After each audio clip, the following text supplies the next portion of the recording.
Panama City, Florida, where attractions like these make this a place the whole family can enjoy. But today, the action just outside the city limits may not exactly be what you'd call good, clean entertainment. No, it's more like drag racing at its dirtiest. But it's guaranteed to provide more thrills than any Florida theme park. Coming up, it's racing only a mudder could love.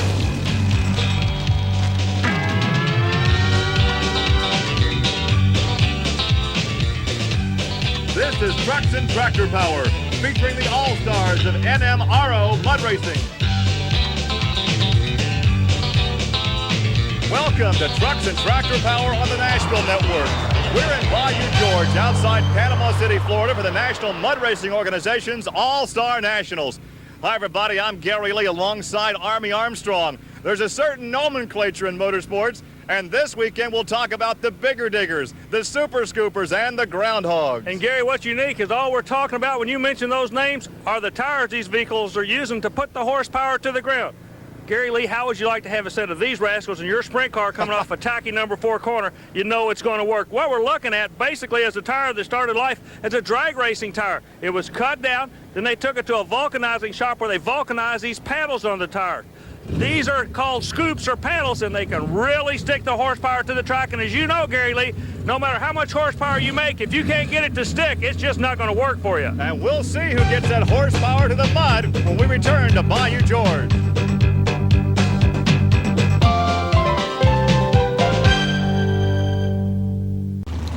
Outside Panama City, Florida, in the panhandle of Florida, a hotbed for mud racing, and this is the quiet before the storm as some of the fans look over the equipment we'll see in competition here this afternoon, the open class paddle tires at Bayou, Georgia, Florida. This is a bring your own bottle type of party, as in nitrous oxide bottle, and this really ups the horsepower on these 500 cubic inch engines.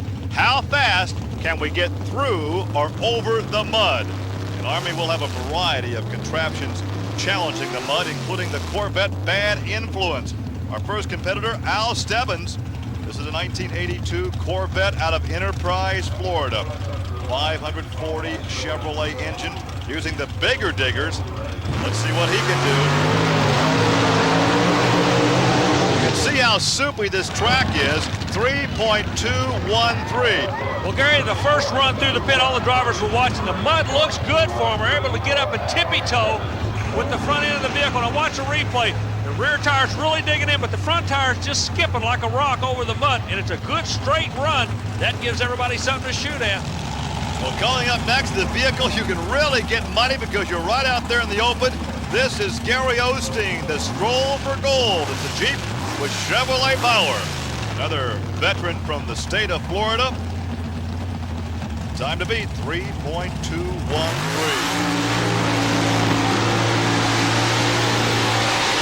Osteen lays down a real good straight shot. The time he nets, though, Gary, is a 3:38, so the 3:21 stays quick for the class so far. Well, these drivers say they can have good mud and bad mud. Now, I don't know whether this is good or bad, but it certainly is soupy. This is what, there you go, they would call this a soupy type mud.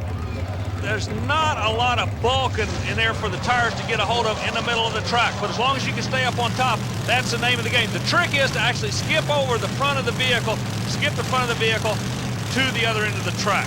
There we look at Jim Harbuck with Flirting with Disaster. Now, this is a Chevy S10, a big flowing road deck.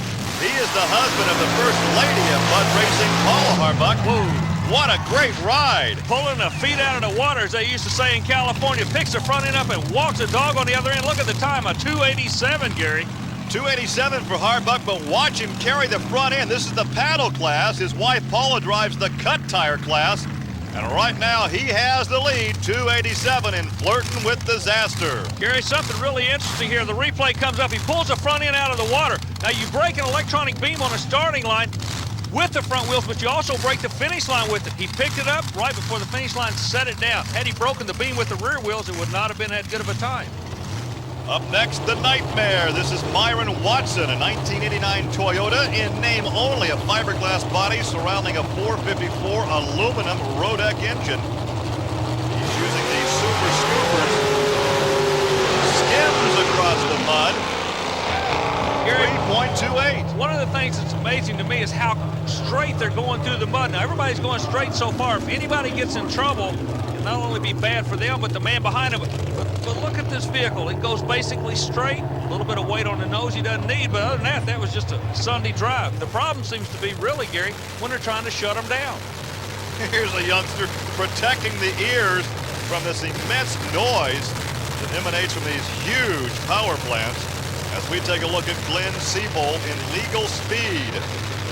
I think he's chewing on a cigar. Yeah, he is. You know, when we opened the show, you were talking about the nitrous oxide. This is one of the very few motorsports that allows you to use that. People talk about good air and bad air all over the country. Well, nitrous oxide gives you a consistent air. These guys know how much horsepower they're going to make. Look at that. He had a cylinder going away on the right side of the engine and still laid down almost a 2-second shot. Well, I'll tell you what, he nailed that hammer and almost inhaled that cigar. A good ride for Glenn Seabold in his Chevy Blazer. Now, you talk about the drivers going straight. He gets in trouble right there at the very end of the run. Yeah, he gets a little bit out of shape. One cylinder goes away. Boy, that camera on the end of the track's really getting us some super shots today, isn't it, Gary? A good crowd on hand here at Bayou, Georgia, outside Panama City, Florida, for this national championship event. Steve DeLue comes up next out of Holland, Michigan, famous for the tulips in Holland, but this is Bodacious. Bodacious, a 1923 Ford fiberglass body. Runs like a rocket, Gary. Chevrolet power, look at that. The new time to beat, top time at 2.834 for Steve DeLue. Gary, if you look at a replay, one of the tricks to going under 3 seconds has to be the tire design. The scoopers are on the back, but the front tires have like a 45-degree angle, you notice? And what the 45-degree angle does on each side of the tire is make a vehicle track straight. That's how they're going straight today. I just figured that out. Well, Steve DeLue has the quick time so far, and here's a unique-looking Murphy's Law. This is Mike Thomas, the Chevy Corvette 512 cubic inches out of Grovetown, Georgia. Mike's kind of an interesting young man. There are two vehicles running under the Thomas banner. His dad, a world record holder in this sport, and believe me, this kid is not afraid of anything. Look at that. Oh, and he gets in trouble late. Hang on. Back He takes a ride. And may have lost a power plant right there as well at 2.888. That is third quick time, but he's done some damage to that car. What's amazing is they're going through the pit straight, but as soon as they back on the throttle, that's when the problems happen. Look at him sawing the steering wheel. Yeah. Okay, now it starts to drift a little bit, hooks into the side. Now he's working, but the nitrous is still on at this point. See, watch what happens when it settles back down. Bang. Boom, right there. So third position now belongs to Mike Thomas, but it could be an expensive third position because he has some engine woes to work on. Well, he and the crew are going back in the pit area. I said his father will be coming out a little bit later. They'll be passing some information back and forth, Gary. Well, Steve DeLue is your leader thus far in Bodacious. Jim Harbuck second with Flirting with Disaster. You've just seen Mike Thomas in Murphy's Law. A whole lot more mud coming your way from Panama City, Florida. Stay with us. Armstrong and Gary Lee back at the Jaycees Community Park in Bayou, Georgia, Florida, right near Panama City, and we have more mud racing competition out of Vandalia, Ohio, near Dayton, Ohio. This is Instant T. Chad Miller, a fiberglass replica of a 1927 Roadster with a Crower Guide slipper clutch, direct drive, Lincoln transmission, strictly sports drag racing, high-dollar components. Oh, look at this time. Look at the jubilation in the cockpit. 2.731, and now he is the new leader. Chad Miller, what a ride, Army. Well, Gary, he banged it off the start line, picked the front end up, set it down right at the lights on the finish line to net a 273. That puts four vehicles on this 200-foot course under 3 seconds for their entire run. But this is the quickest of all right now. But I'm not surprised. This kid's out of mid-Ohio. All the racers in that part of the country seem to go quick and fast. Oh, he has the veterans talking with the fast time, Army. How about it, a 273? You are pumped. It was a pump special run. Oh, I've been waiting for it a long time. We've been working on this car, and she's finally going straight, and everything's coming together. I just want to thank my crew and everybody that's helped me this far to get here. Tell you what, did it feel good to you? It looked like it was one of the smoothest runs I've ever seen. You just picked the front end up and walked it out the other end. Yeah, it was just, as soon as I come out of the hole, it just lifted the front tires as straight as can be, could stay in the throttle, and right at the end of the track, it just set him down. You can't get a more perfect run than that. There's a certain feeling in the cockpit when everything is going right. Chad Miller had it. We saw that jubilation as he crossed the finish line. It is twilight time at Bayou, George, here in the Panhandle of Florida. Chad Miller leads in Instant T. Steve DeLuise second in Bodacious, and Jim Harbuck third in Flirting with Disaster.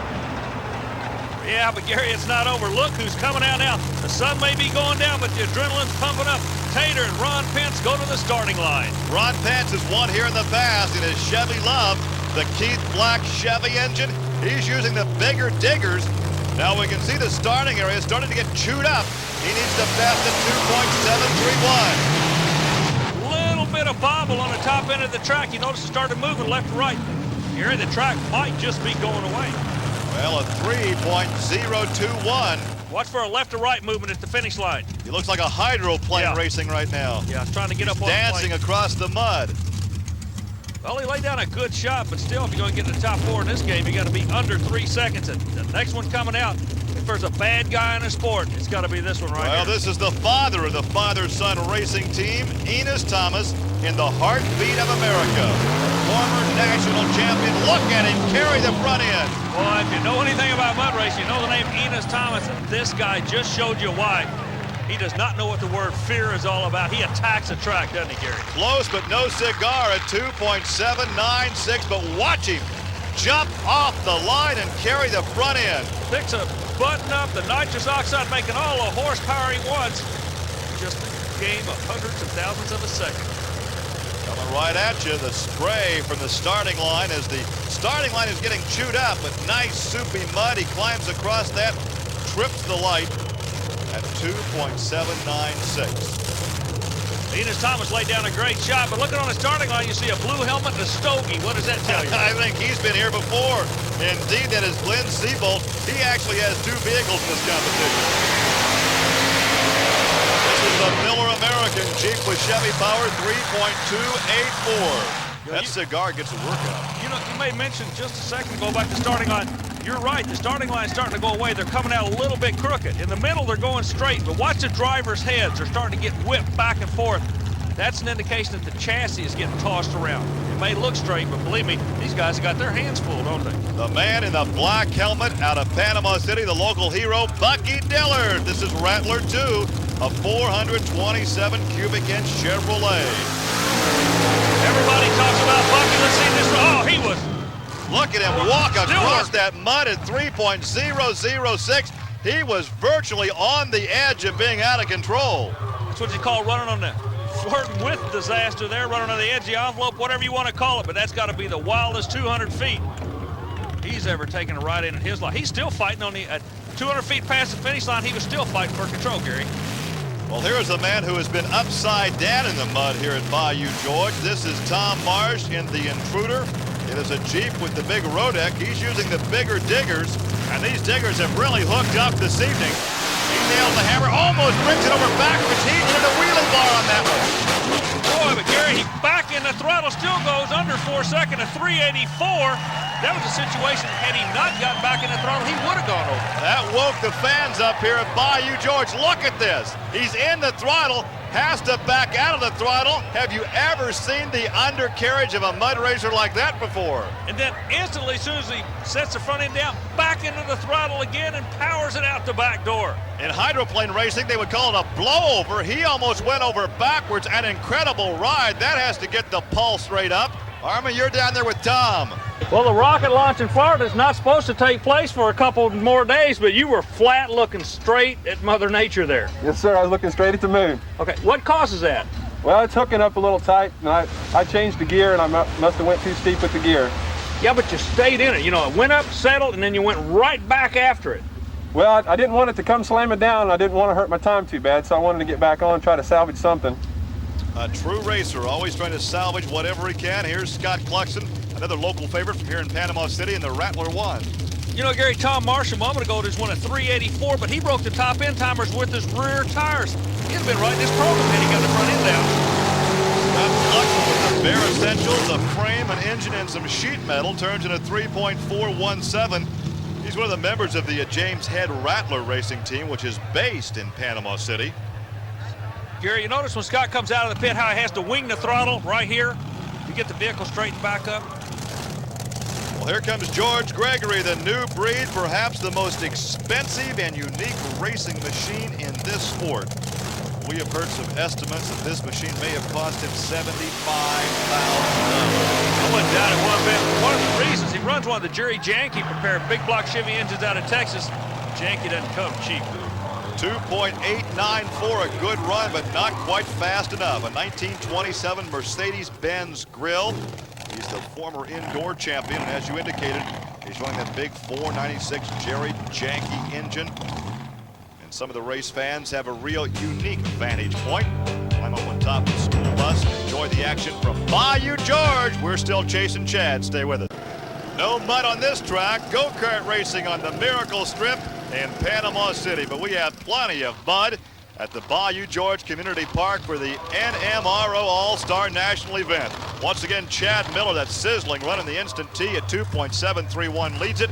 Enos Thomas is second, the Heartbeat of America, and Steve DeLue is third in Bodacious. Our next competitor is Mike Erdely in the Mud Shark.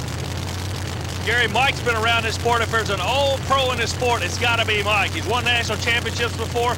You follow the sport, everybody's heard of the Mud Shark. He is an attack driver. The track will hold the horsepower. That's the name of the game, and Mike proves it.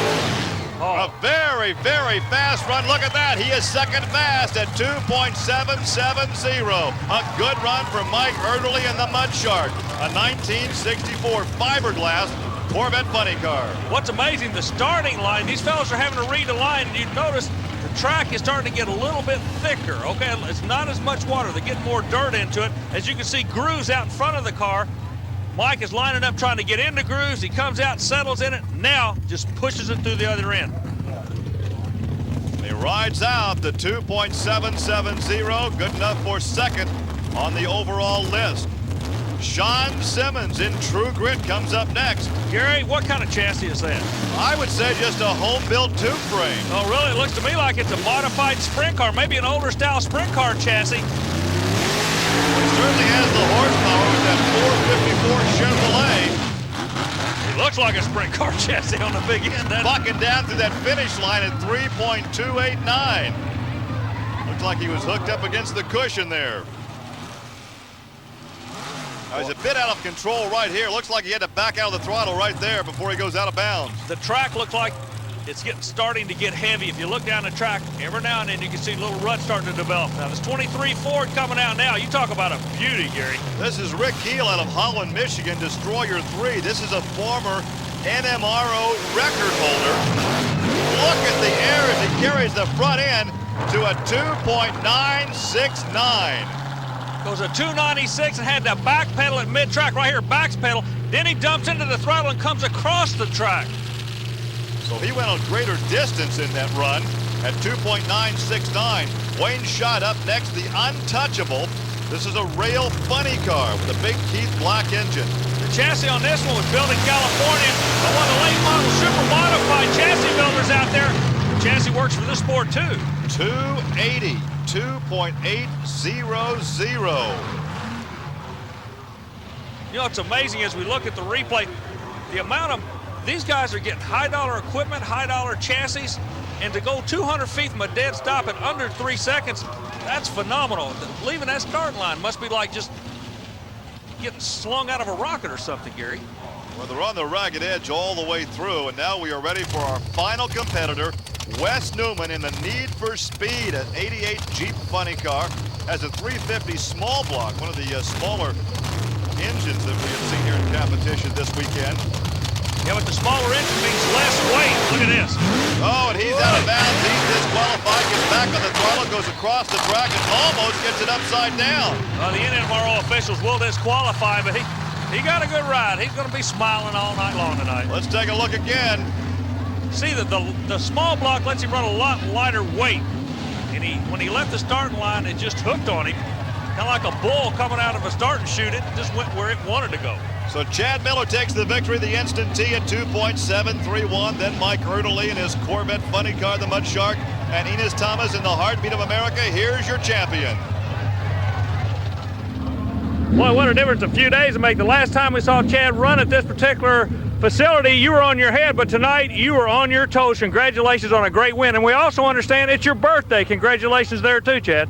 Thank you. It's been a long time coming. We've been working with the car really hard, and my crew and me, we've all been working real hard this summer. And last couple weeks we've been getting her ironed out, and we're starting to do real good. Congratulations to Chad Miller. That will wrap it up from Bayou, George, Florida. For Army Armstrong, I'm Gary Lee. Thanks for joining us. We'll see you next week on Trucks and Tractor Power. Now, here's news about an exciting video release from